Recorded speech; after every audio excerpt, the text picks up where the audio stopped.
တယောက်ကဆဲရင်တုတ်ပြန်ပြီးတော့ဆဲတဲ့သလားကိုယ်ကိုတယောက်ကစော်ကားမော်ကားလုပ်ရင်ပြန်ပြီးတော့စော်ကားတဲ့စကားတွေနဲ့တုတ်ပြန်သေးသလားလောကလူသားတွေကတော့ဆဲရင်ပြန်ဆဲရမှခြေနှက်မယ်နှိမ့်ဆက်ရင်ပြန်ပြီးတော့အခွင့်သာတဲ့အခါမှာကလေးစားခြေရမှခြေနှက်တယ်ကိုယ်အကျိုးစီးပွားပြတ်အောင်လုပ်ရင်တုံ့ပြန်ပြီးသူအကျိုးစီးပွားပြတ်အောင်လုပ်ရမှခြေနှက်တယ်ဆိုတာလူတွေရဲ့နှလုံးသားထဲမှာရိုးရာလို့ဖြစ်ပြီးတော့သို့တော့သူတော်ကောင်းပုဂ္ဂိုလ်တွေကြတော့အဲ့လိုကလေးစားခြေခြင်းကိုဘယ်တော့မှမလုပ်ဘူးခွင့်လွတ်သီးခံခြင်းမေ့ထားခြင်းဖြင့်သာလေအခက်ခဲတစ်ခုကိုကျော်လွှားလိုက်ကြတာဖြစ်တယ်သူတော်ကောင်းတွေရဲ့အဆုံးအမမှာကြတော့ကိုယ့်ပေါ်မှာအမျက်ဒေါသဖြင့်စော်ကားလာတဲ့ပုဂ္ဂိုလ်တုံ့ပြန်ပြီးအမျက်မထွက်တာကိုပဲကုဋ္ဌံအပတိကုသံတော်သေနာမံစေတိဒုစယအောင်နိုင်ခဲ့တဲ့စစ်ပွဲကြီးတစ်ခုကိုအောင်နိုင်သူအဖြစ်ဂုဏ်ယူဝင်ကြွားသူတော်ကောင်းများကပြောကြလေရှိတော်လေလောကလူအများစုကတော့ကလေးသားခြေလိုက်ရမှသူရဲကောင်းလို့ထင်နေကြဒါဟာဓမ္မလမ်းကြောင်းကခြေလိုက်လို့ရှင်အလွဲကြီးလွဲနေတယ်ဆိုထင်ရှားစေနော်ကိုအမတ်တမဲ့မနေနဲ့ငါလုံးနေတာကံနေလုံးနေတာကောင်းတဲ့ကံလားဆိုတဲ့ကံလားသိဖို့လိုတယ်ပေါ့စိတ်ကူးယုံနဲ့တည်းပဲအကုသိုလ်ဖြစ်တာရှိတယ်စိတ်ကူးယုံနဲ့ပဲကုသိုလ်ဖြစ်တာရှိတယ်အဲ့ဒါကိုသတိထားဖို့မနောကံဆိုတာအလွန်သိမ်မွေ့တယ်စေရနာဟံဘိက္ခွေကမ္မဝရမိလို့ဆိုကြတော့လေပဲစေရနာတစ်ခုတည်းကိုကံပြောတာမဟုတ်ဘူးမနောကံတို့ကြတော့စေရနာမပါဘဲနဲ့လည်းကံဖြစ်တယ်နော်အထူးသဖြင့်သိမ်မွေ့တဲ့မနောကံအကုသိုလ်ကဘာလဲလို့ဆိုလို့ရှိရင်အလုံးကိုသိမ်မွေ့တယ်တမလွန်ဘဝကိုမယုံပါဘူးကောင်းတာလုပ်လဲကောင်းတာမဖြစ်ပါဘူးဆိုတဲ့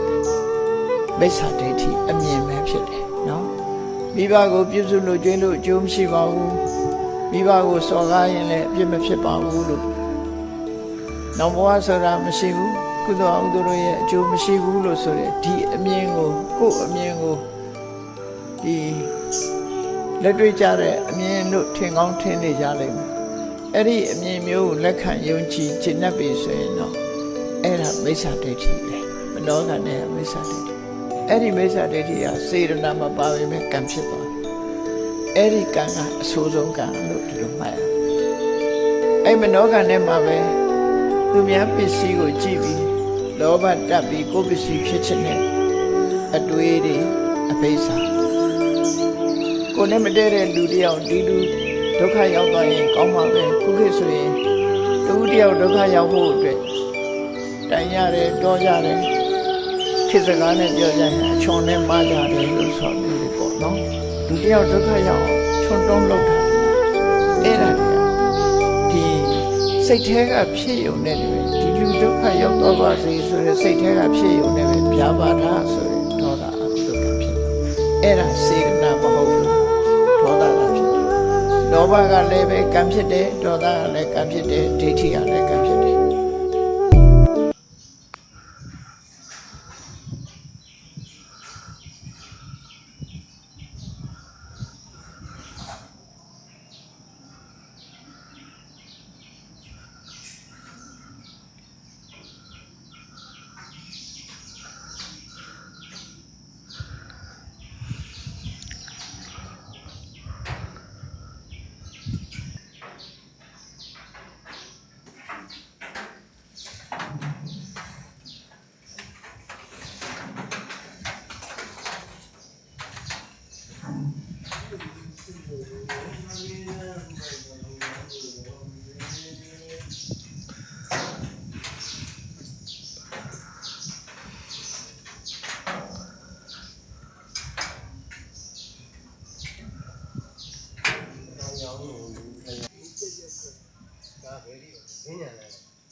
你们，